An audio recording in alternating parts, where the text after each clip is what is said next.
मुझे नहीं पता, कोई रात उस रात से भी ज्यादा अंधेरी रही होगी जब आसमान में काले बादल ने चंद्रमा पर अपना कब्जा जमा लिया था और फिर देखते ही देखते एक पल में हर तरफ अंधेरा छा गया। इतना अंधेरा कि आसमान में जब भी बिजली का कंपकपाना होता तो मानो कोई शहर की तस्वीर खींच लेता। लगभग आधी रात गुजर चुकी थी, हर तरफ सन्नाटा छाया हुआ था। दूर दूर तक शहर में न बंदा न बंदे की जात, पर कब्रिस्तान के पीछे की दीवार के पास किसी के फुसफुसाने की आवाज आ रही थी। पर जहां कोई दिन में भी भटकने से डरता हो, वहां भला आधी रात में कोई क्या कर रहा होगा। अब अंधेरे में या तो भूत मिलते हैं या चोर। वैसे कब्रिस्तान में भूतों के होने पर सवाल नहीं किया जा सकता, पर कोई चोर कब्रिस्तान में, यह हजम करना जरा मुश्किल है। अरे कब्रिस्तान से अच्छी जगह चोरी के लिए हो ही नहीं सकती है। अरे आए तो थे पिछली बार, फिर क्या हुआ? लूटा हुआ सारा माल पकड़ा गया ना। कहीं इस बार भी वो बुड्ढा खुद को कब्रिस्तान का रखवाला बताते हुए वापस आ गया ना तो साला गोली मारे बिना नहीं छोड़ेगा। अरे हर बार किस्मत इतनी बुरी थोड़ी होती है रमेश। चल अंदर चलते हैं। रमेश और सुरेश थे तो चोर, पर उनके चोरी करने का स्टाइल सबसे जुदा था। वे लोगों के घरों को नहीं लूटते, बल्कि मालदार लोगों की कब्र को खोदकर उनके पास जो होता उसे चुरा ले जाते, क्योंकि मरने वाले लोग रिपोर्ट नहीं लिखाया करते हैं। हर बार की तरह इस बार भी उन्होंने एक मालदार कर्नल की कब्र खोदी, लेकिन जब उसके कॉफिन को खोला तो दोनों के होश उड़ गए। अरे बाप रे, ये तो वही है सुरेश। इंसान वही पाता है जो असल में वो बोता है।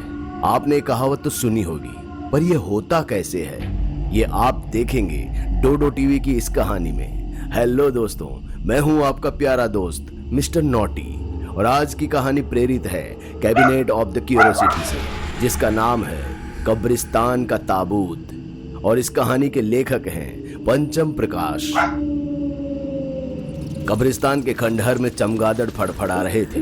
एक पेड़ की साख पर बैठा उल्लू बिना पलके झपकाए दो चोरों को एक सेठ की कब्र को खोदते हुए देख रहा था। फिर जैसे ही उन्होंने ताबूत को खोला, उसकी आवाज से उल्लू और चमगादड़ फड़फड़ाकर आसमान में मंडराने लगे। नीचे उन दोनों में से एक नीचे उतरा और लाश के गले से एक चैन खींचते हुए बोला, चेहरा देख साले का, मरने के बाद भी खुश नहीं है। अभी भी शक्ल पर 12 बजे हुए हैं। अरे ऐसा मत बोल, क्या पता उसकी आत्मा यहीं कहीं हो। अरे क्या फर्क पड़ता है, कौन सी उसकी आत्मा हमसे लूटा हुआ सामान वापस मांगेगी। सारा लूटा हुआ सामान इधर दे दो। अपने पीछे से इस आवाज को सुन उन दोनों के होश उड़ गए। एक पल के लिए उन्हें ऐसा लगा जैसे उस आदमी की आत्मा बाहर निकलकर उससे अपना सामान मांग रही हो, पर यहाँ मामला कुछ और ही था। पीछे मुड़कर देखा तो एक मोटा आदमी हाथ में रिवॉल्वर ताने उनसे लूटा हुआ सामान मांग रहा था। चोरों को लगा कि वो चोरी करते हुए पकड़े गए, इसलिए पहले उन्होंने सोचा कि लूटे हुए सामान का बंटवारा कर लें, पर उस आदमी की एक चीख से दोनों का खून सूखने को हो गया। बकवास बंद करो अपनी। मैं तुम्हें कोई चोर लगता हूं जो अपनी हिस्सेदारी लेने आया है? मैं हूं सली, इस कब्रिस्तान का रखवाला, और मेरे रहते हुए तुम कब्रिस्तान के ताबूत से कुछ भी नहीं चुरा सकते हो, समझे? अब चुपचाप सामान यहाँ रखो और चलते बनो, वरना। इतना कहते हुए उस मोटे आदमी ने एक गोली हवा में चला दी और चोर लूटा हुआ सारा सामान वहीं छोड़कर गोली हो गए। इसके बाद सली ने पहले तो अपने आसपास देखा और फिर कब्र में नीचे उतरकर लाश को देखने लगा। ओहो, यहाँ तो अभी और भी माल बचा है। बाजार में इसकी अच्छी कीमत मिल जाएगी और मेरा कर्ज भी उतर जाएगा। सली भी उन बाकी चोरों की तरह ही था जो लाश को लूटता था। उसने उस लाश की उंगली से एक चमचमाती हुई अंगूठी खींची जो शायद सोने की थी, जिसे देख वो खुश हो गया। पर अचानक ही चमगादड़ों का झुंड जब उसके सिर के ऊपर से गुजरा तो डर के मारे अंगूठी हाथ से छूट वापस ताबूत में जा गिरी। सली एक पल के लिए ऐसे डर गया था जैसे किसी ने उसे झकझोर दिया हो, लेकिन बिना देर किए उसने ताबूत के नीचे दरार में अपना हाथ घुसा अंगूठी ढूंढने लगा। पर अगले ही पल वो अपना हाथ झटकते हुए ऐसे कूदा जैसे उसे सांप ने डस लिया हो। उसकी कपकपाती उंगली से खून रिसने लगा था, जिसके दर्द से वो चीखने लगा। उसकी एक चीख से पूरा कब्रिस्तान दहल उठा और खुद सली भी कांपने लगा। जब उसकी नजर नीचे गई तो ताबूत के अंदर एक चूहा निकला, जिसके मुंह में खून लगा हुआ था और उसके दांत में फंसी थी वो अंगूठी। सली ने उसके मुंह से वो अंगूठी निकालने के लिए हाथ आगे बढ़ाया ही था कि तभी चूहा अंगूठी सहित अंदर घुस गया। सली लूटा हुआ सारा माल लाश के सीने पर डाल वहीं झांकने लगा जहां वो चूहा था, पर उसे कुछ दिखाई नहीं दिया।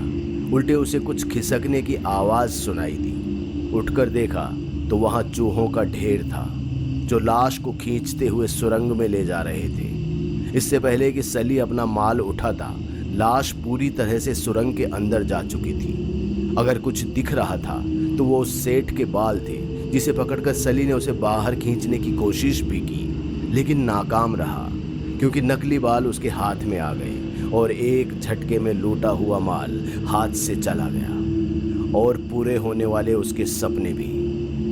पर सली ने हार नहीं मानी और अपने एक हाथ में टॉर्च और दूसरे हाथ में रिवॉल्वर पकड़ उस सुरंग में लाश के पीछे जाने लगा। वो अपने लालच के चक्कर में जितना अंदर जाता जा रहा था, उतना ही वो बाहर निकलने के रास्ते से दूर भी होता जा रहा था।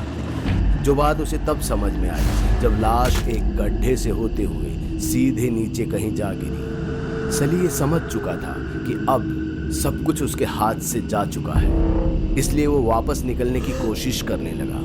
पर अब वो मुड़ भी नहीं सकता था और ना ही उठकर जा सकता था। उसे समझ नहीं आ रहा था कि वो क्या करे। तभी उसके सामने वो चूहा आ गया जिसने उसे काटा था। चूहे को देखकर गुस्से में सली ने उस पर गोली चला दी, जिसके बाद उसके चिथड़े उड़ गए। चूहे का ये हाल देख सली मुस्कुराने लगा, जैसे उसने कोई बड़ी कामयाबी हासिल कर ली हो, लेकिन वो इस बात से अनजान था कि आगे उसके साथ क्या होने वाला है। देखते ही देखते सुरंग से तेज आवाज गूंजने लगी। सली को समझ में नहीं आ रहा था कि ये आवाज कैसी है, लेकिन अगले ही पल जो दृश्य उसके सामने आया उसे देख वो गड्ढे में कूदने को मजबूर हो गया, क्योंकि पीछे वो जा नहीं सकता था और उस गड्ढे के उस पार हजारों चूहों की सेना खड़ी थी जो अपने नुकीले दांतों के साथ सली के आगे बढ़ने का इंतजार कर रहे थे।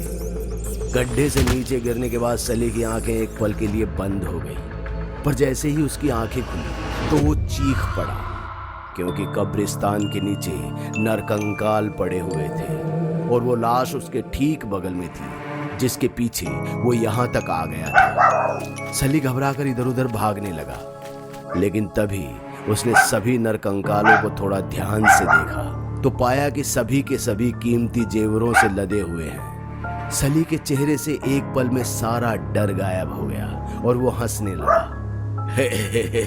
सच ही कहा है किसी ने, भगवान देने में देरी जरूर करता है पर देता है तो बिल्कुल छप्पर फाड़ कर। चल बेटा सली, समेट ले जो समेट सकता है। अब से तुझे किसी के आगे झुकने की जरूरत नहीं है।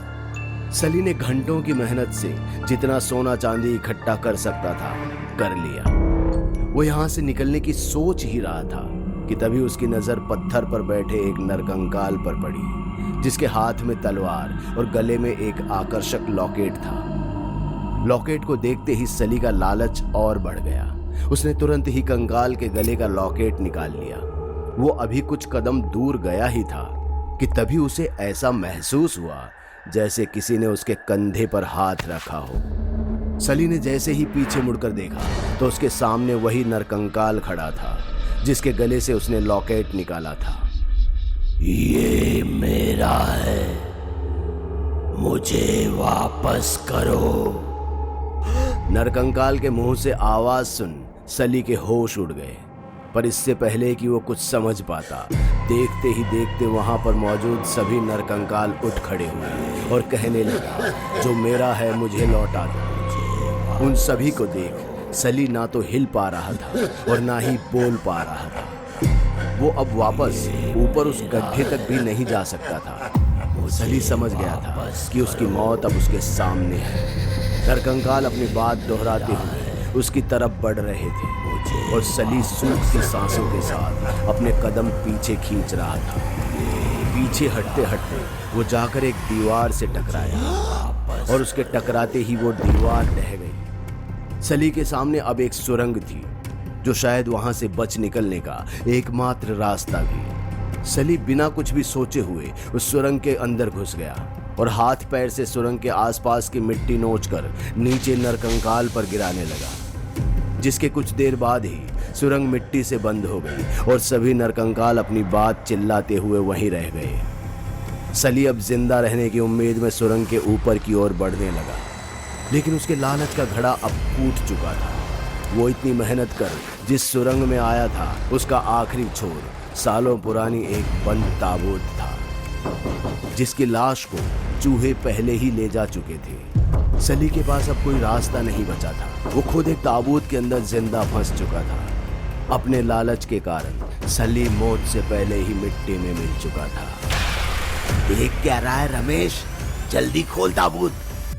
कर्नल बहुत अमीर आदमी था, आज तो बहुत माल हाथ लगेगा।